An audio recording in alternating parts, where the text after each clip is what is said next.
Hey, what is up guys? Welcome back to the channel and welcome back once again to Gran Turismo 7, this time with another money build. Thanks to Raddy for this one. He recommended it ages ago, and to be quite honest, I was just a bit burnt out with the grind, but with a new update on the way, I've just decided to get back to grinding just a little bit, just to give myself a nice little boost ready for the update and all of the engine swaps. And I'm bringing it to you today an 800 pp Bugatti VGT, and it's almost perfect. So the first thing you're actually going to want to do is, well, go ahead and purchase it if you've not already got it. Now there is two versions. It's not the Group 1 version, it is just the bog standard Bugatti VGT. Now as you can see from standard, this thing puts out a whopping 1600 brake horsepower.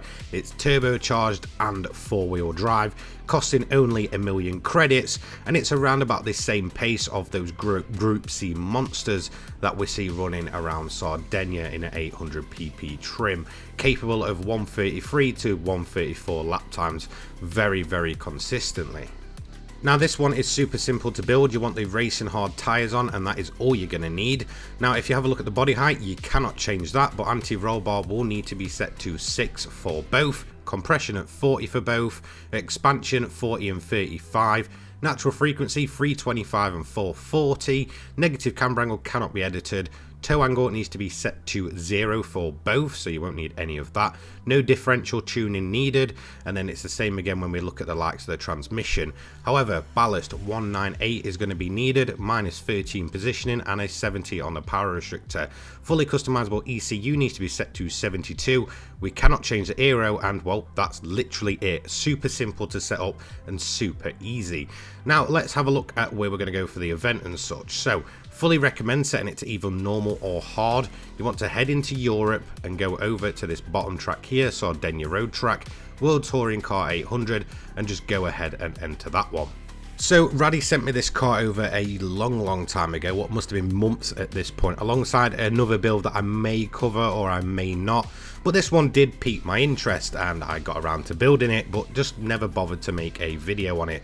However, overall I would say this has just become one of my go-to Sardinia grinders.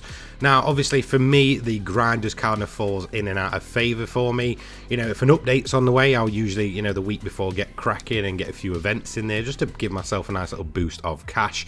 And well, I've been using the Bugatti VGT, you know, pretty much on and off now for a good week or so, and I've racked up around about 500 miles on this thing in the last week alone, and you're going to be seeing my original run here on how we did. And do you know what? Overall, this is a fantastic car. It's got a ton of grip, it's four-wheel drive, it's fast, good through the corners, and very good with the brakes. Also includes a DRS system that seems to be automatic, at least as I know. I wasn't able to change anything. So this is how you run it, and the good thing is you're going to be doing plenty of fuel mix 1 running. You don't really need to do too much in terms of fuel saving. I'll point out when you actually need to. So for your opening lap, what you want to focus on is just getting through the pack as quickly as possible.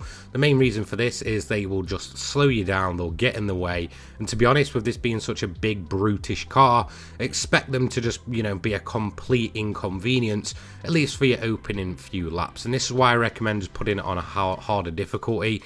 Overall, the AI will just run at a quicker pace. If you put it on easy, to be quite honest, you'll lap them far too many times and you'll just end up in the back of them at the most awkward places, and it will just absolutely take away time that could be cut off if you was doing it on normal or hard. So to be honest, don't be intimidated. You should win this race very easily.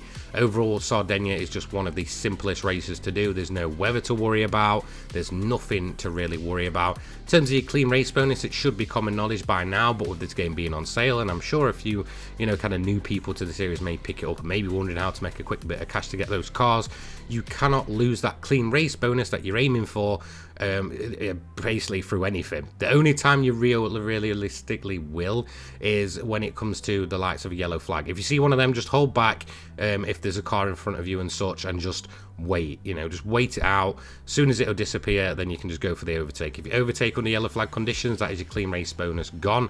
That is the only way you'll lose it. Apart from that, you are good to go. Just follow this kind of strategy that I've taken with the Bugatti, and in all honesty, you will just easily win this event over and over again. So I'm going to go a little bit later on into the race now, and this is when I was overtaking the first place car for the lead. I did it on around about lap 3.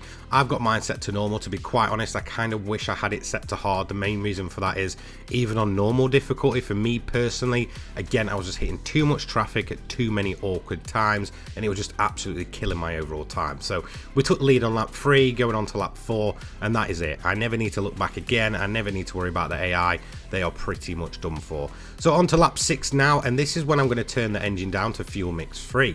Now I've done a bunch of fuel mix 1 running all the way up until this point. I'm going to turn the engine down and go for my first pit stop and only pit stop of the race. So end of lap 7, box it in. We're just about out of fuel. The tires are getting a little bit shot, but you won't feel it just due to the 4-wheel drive system.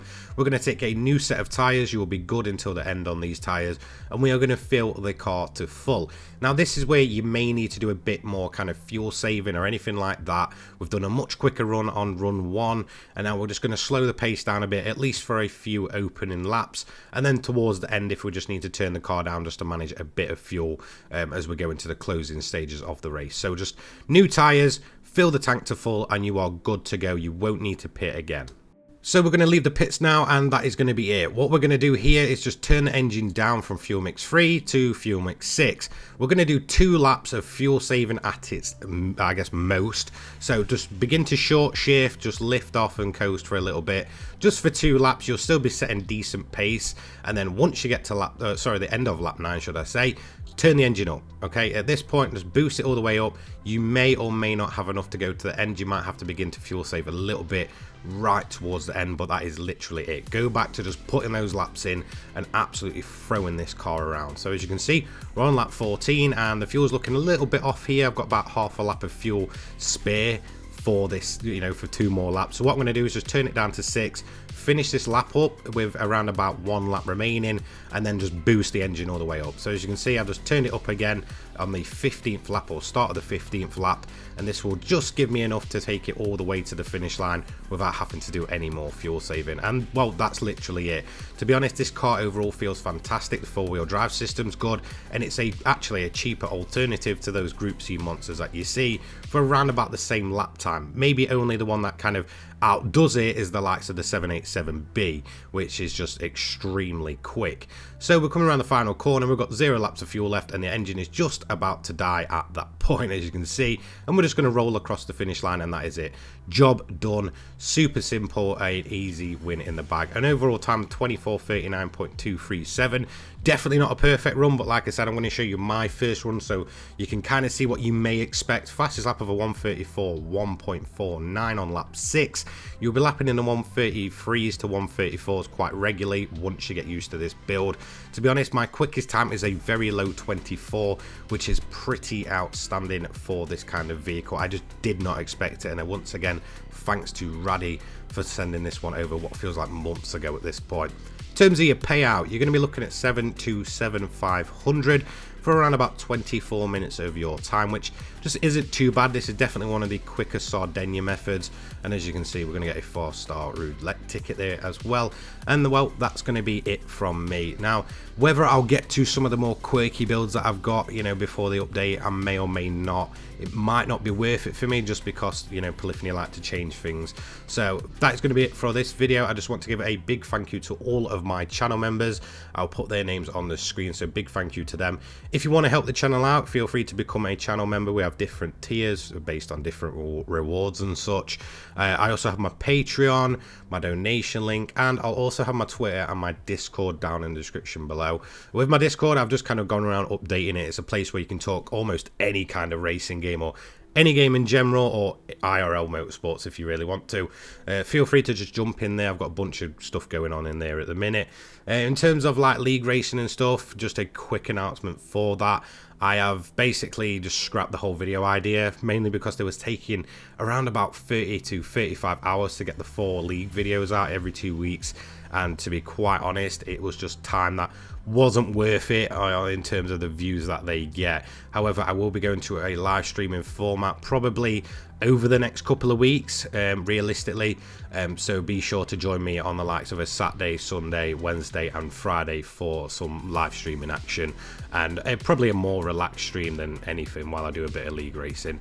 So that's going to be it from me. Thank you so much for watching. I'll see you in the next one. Take care, guys. Peace.